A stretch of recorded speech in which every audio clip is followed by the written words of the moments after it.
Hello everyone, welcome back to Financial News. I'm Ron Jankowski with Channel 4, and we of course always have Paul Munico from Ameriprise Financial to give us an update. It was what took place last week, and it was lots of activity, but I'll let you go into it. Sure, thanks Ron. It was a big earnings week and a big week with developments on the coronavirus, so the market was very volatile last week.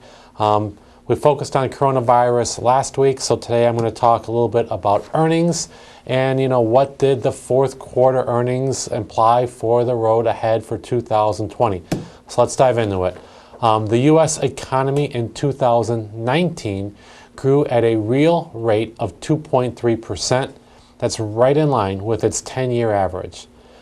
Aside from short-term moving parts that will add volatility to the metric over the first half of the year, primarily what we talked about, the coronavirus, there's some issues with Boeing, and whatever else may pop up in the first quarter. Ameriprise does reiterate our long-term standing view that the U.S. economy is currently moving at the pace of a marathon runner rather than a sprinter, meaning slower, steadier pace, but one that can be maintained for a much longer period of time. Looking back to Thursday's generally kind of quote-unquote as expected fourth quarter GDP report, there were some surprising moving pieces that would also affect forward expectations should the numbers largely hold through the revision process. Most importantly, consumer spending, business investment, and private residential investment were all very close to our Ameriprise expectations. These are the most important metrics given that they represent the bulk of economic activity, and their results speak loudly relative to the underlying economic conditions. So all in all, we review our fourth quarter numbers, they're all coming in as expected, and our vision at Ameriprise is that we think the economy and the market is poised to continue moving forward at this point. Okay, well, we received morning notes from Ameriprise Financial, today being February 3rd, 2020. Today's notes were domestic stocks are indicated higher this morning after the S&P 500 finished the month of January with its worst one-day drop since early October. Of course, you talked a little bit about that. Paul, anything you want to add to that? Just last week was a pretty rough week for equity investors, but it's nice to get that bounce today. Who knows what tomorrow's going to bring, but let's take today's rebound while we can. Right, I get you. The yield on the 10-year Treasury is holding at 1.55% as investors continue to monitor the potential economic fallout from the spreading coronavirus. And Same. We've been talking about that, Yep. you and I, for really 3 weeks in a row now. And as stocks react one way, we typically see bonds react the other. And the stock markets in Shanghai and Shenzhen reopened to heavy selling after an extended Lunar New Year break. And there's not much there, but the WTI crude oil is slightly lower to $52 per barrel as global growth concerns continue to weigh. Yep, and it's interesting. We do need to watch that Shanghai index, what's going to happen there. You did just report that they had down results, but they were down a lot. I mean, it was a rough market for them over there, and understandably so. They basically shut that country down because of the coronavirus, and it is going to have its impact, of course, on their markets and globally. And the numbers of infections are increasing almost every day. At least in China. Right. But we're hoping that the CDC can do their job here locally. The other world capital markets are S&P 500 year-to-date is a 0.04%. The Dow Jones year-to-date is a minus 0.89%. And I'm going to correct myself. The S&P 500 is a minus 0.04%. Yeah. It's a minus, and the Dow Jones again is a 0.89%.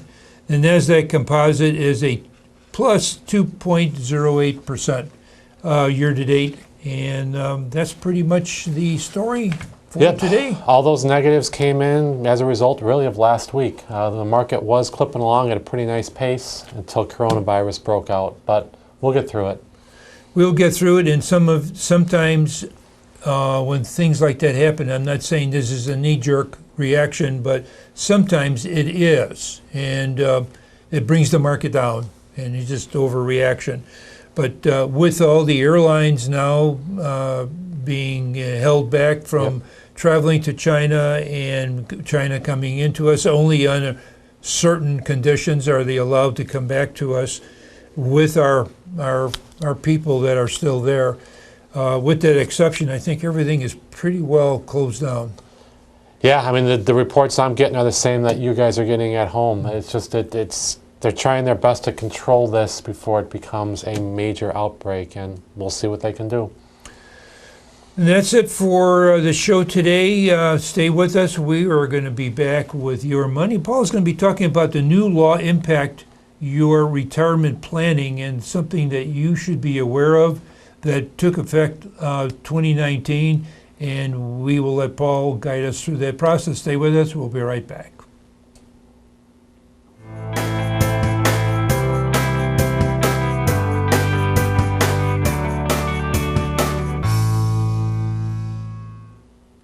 We're back with Your Money. Thanks for staying with us.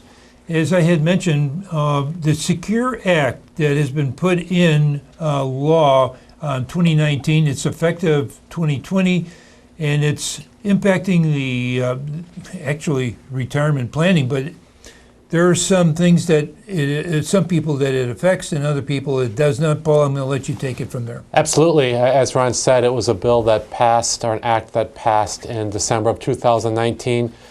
Effective 2020 is when the changes kick in. And like Ron said, there's various ways this can impact your retirement plan. So let's go over a few things you should know. Paul, what about changes in the timing of contributions and distributions? There are changes. So two of the most important changes create potential to build more savings in a traditional IRA account, and they're going to allow you to keep your money longer in this tax-advantaged account. So let's go over those two changes. One, the Secure Act eliminates the age limit on making contributions to an IRA. In the past, you were capped out. When you turned 70 and a half, you could no longer contribute to an IRA. But effective 2020, there no longer is an age limit on contributions to your IRA. So that's nice for older people that are still working. They can contribute.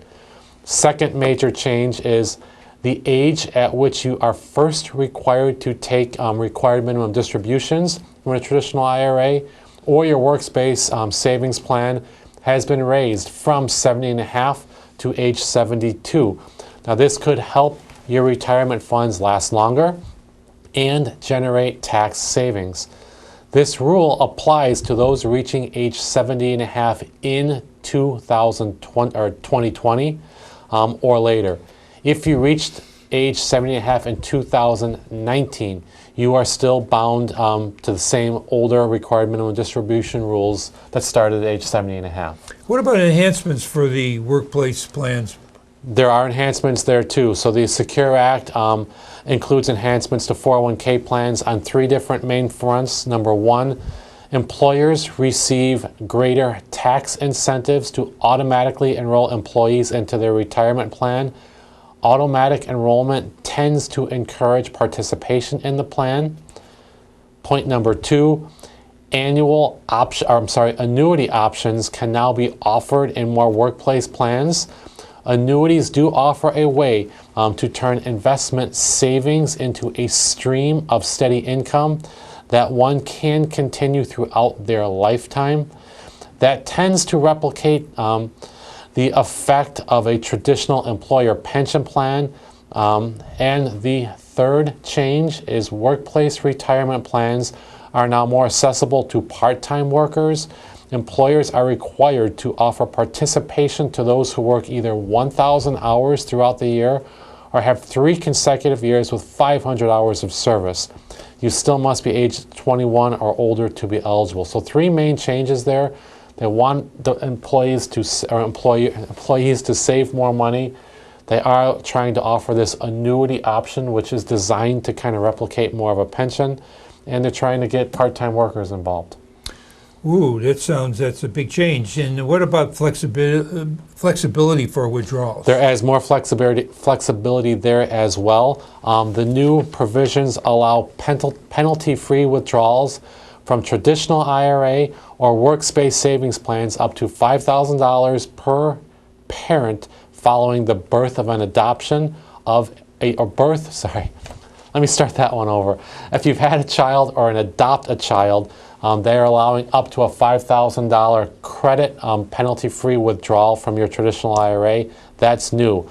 While such an early withdrawal avoids the 10% penalty, taxes are still owed on the distribution, so it may be best to keep this money targeted specifically to meet your retirement income needs, but the law does allow you that flexibility. And what about elimination of your stretch IRAs? This does change, and some people may not be happy about this. So previously, if you inherited an IRA or 401k, you could stretch those distributions and tax payments out over your life expectancy. Many people have used stretch IRAs and 401ks as reliable income sources.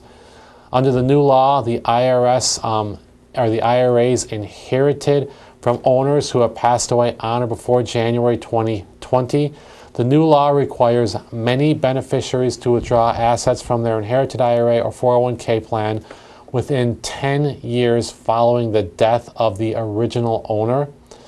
Spousal beneficiaries and non-spousal beneficiaries who are no more than 10 years younger than the IRA owner, and non-spouse beneficiaries who are disabled or chronically ill, they will be able to continually stretch the IRAs out over their lifetime.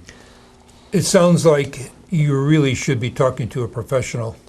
Yes, I mean, everything is brand new here. So Yeah. I just kind of quickly went over some of the changes. It's possible I could have misspoke too. I don't think I did. But you do want to confirm anything with taxes or withdrawals with your own financial advisor and your own tax advisor before you do anything. Paul, how about your phone number if someone has a question? Yep, with questions, feel free to call me directly at 708-226-3412. And that's it for Your Money. For Paul Munichel with Ameriprise Financial, myself, Ron Jankowski with Channel 4 and Peerless Heights, we wish you good investment day.